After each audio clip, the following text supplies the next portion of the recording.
No. Actually, yes. Well, kind of. Let me explain. The Sonic Movie 2 has recently come out to critical acclaim, but of course it's not without any flaws. I know the number one thought going through our minds is whether or not the characterization of the movie is good, because for many of us over the years, we have watched the regression of some of the most dynamic partners to the main Sonic crew. Specifically for Tails, we have witnessed a weird back and forth with the status of his personality. One minute he's a fearful follower, the next he's brave and independent, and then a follower again, and then sassy angst at one point, and then back to fearful. Like, what is going on here? This is the major problem for Tails due to his partnership with Sonic. The issue becomes, once you take Sonic out of the equation, what personality is left for the identity of Tails? I think the answer is hidden underneath some of the problems Sonic Movie 2 has with portraying Tails. So if you aren't prepared, there will be some lightweight spoilers ahead. Ready? Okay.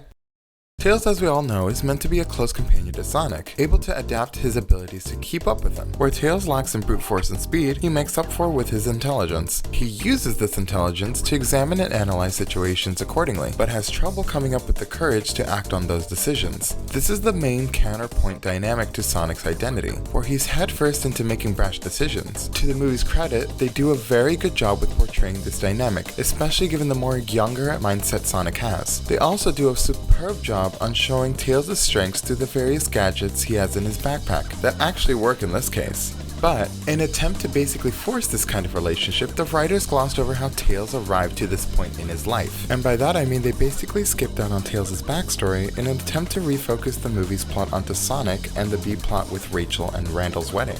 And the little backstory that we did get was summed up by Tails within literally a few sentences, where he explains he was stalking Sonic from his home planet, and took him a while to build up the courage to just conveniently show up for Sonic.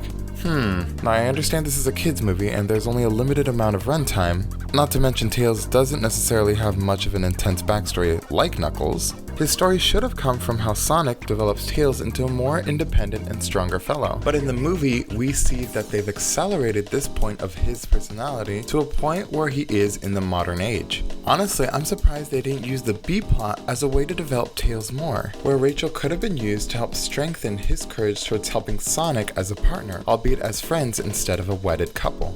I digress. It's also slightly irritating to see constant comments from Tails saying things like, only Sonic would do that, or only Sonic would do this, reducing his archetype to a typical Sonic fanboy. I get that he is Sonic's support, but those comments don't do anything to develop his character any further. Or does it? Actually, what if Tails' role was meant to portray something else? Something else that's meant to cater to the movie itself and its marketing. They had Tails watching Sonic from afar. He's seen supporting and cheering Sonic on like a fan, and one of the most nostalgic points in the movie was the lodge-in scene with Sonic and Tails' partnership. I think the issue of how the writers are reducing Tails to the embodiment of a Sonic fan was purposeful. Think about it.